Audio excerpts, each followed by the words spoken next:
It's in the public domain. Recording by Phil Chenevert, August and September of 2011, Baton Rouge, Louisiana. The Magic Art of the Great Humbug. Next morning the Scarecrow said to his friends, "Congratulate me. I am going to Oz to get my brains at last. When I return, I shall be as other men are." "I have always liked you as you were," said Dorothy simply. "It is kind of you to like a scarecrow," he replied, "but surely you will think more of me when you hear the splendid thoughts my new brain is going to turn out." Then he said good-bye to them all in a cheerful voice, and went to the throne room, where he rapped upon the door. "Come in," said Oz. The Scarecrow went in and found the little man sitting down by the window, engaged in deep thought. "I have come for my brains," remarked the Scarecrow a little uneasily.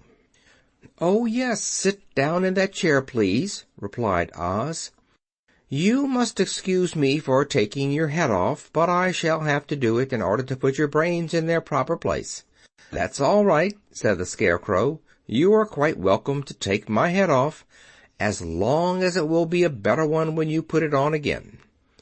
So the Wizard unfastened his head and emptied out the straw. Then he entered the back room and took up a measure of bran, which he mixed with a great many pins and needles. Having shaken them together thoroughly, he filled the top of the Scarecrow's head with the mixture and stuffed the rest of the space with straw to hold it in place. When he had fastened the Scarecrow's head on his body again, he said to him, "Hereafter you will be a great man, for I have given you a lot of brand new brains." The Scarecrow was both pleased and proud at the fulfillment of his greatest wish, and, having thanked Oz warmly, he went back to his friends. Dorothy looked at him curiously. His head was quite bulged out at the top with his brains. "How do you feel?" she asked. "I feel wise indeed," he answered earnestly. "When I get used to my brains, I shall know everything." "Why are those needles and pins sticking out of your head?" asked the Tin Woodman. "That is proof that he is sharp," remarked the Lion. "Well, I must go to Oz and get my heart," said the Woodman. So he walked to the throne room and knocked at the door. "Come in," called Oz, and the Woodman entered and said, "I have come for my heart." "Very well," answered the little man, "but I shall have to cut a hole in your breast so I can put your heart in the right place. I hope it won't hurt you." "Oh, no," answered the Woodman. "I shall not feel it at all." So Oz brought a pair of tinsmith's shears and cut a small square hole in the left side of the Tin Woodman's breast. Then, going to a chest of drawers, he took out a pretty heart made entirely of silk and stuffed with sawdust. "Isn't it a beauty?" he asked. "It is indeed," replied the Woodman, who was greatly pleased. "But is it a kind heart?"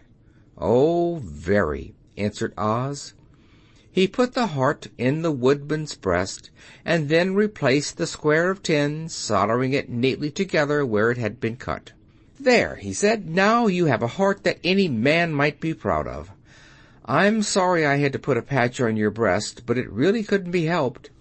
"Never mind the patch," exclaimed the happy Woodman. "I'm very grateful to you, and shall never forget your kindness." "Don't speak of it," replied Oz.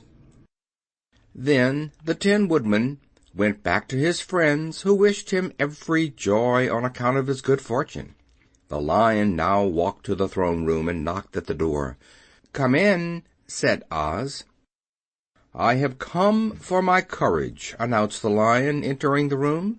"Very well," answered the little man. "I will get it for you." He went to a cupboard and, reaching up to a high shelf, took down a square green bottle, the contents of which he poured into a green gold dish, beautifully carved. Placing this before the Cowardly Lion, who sniffed at it as if he did not like it, the Wizard said, "Drink." "What is it?" asked the Lion. "Well," answered Oz, "if it were inside of you, it would be courage. You know, of course, that courage is always inside one, so that this really cannot be called courage until you have swallowed it. Therefore I advise you to drink it as soon as possible." The Lion hesitated no longer, but drank till the dish was empty. "How do you feel now?" asked Oz.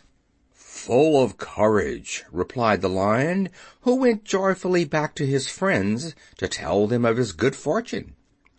Oz, left to himself, smiled to think of his success in giving the Scarecrow and the Tin Woodman and the Lion exactly what they thought they wanted.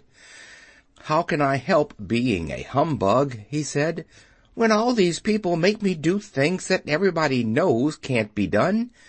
It was easy to make the Scarecrow and the Lion and the Woodman happy because they imagined I could do anything.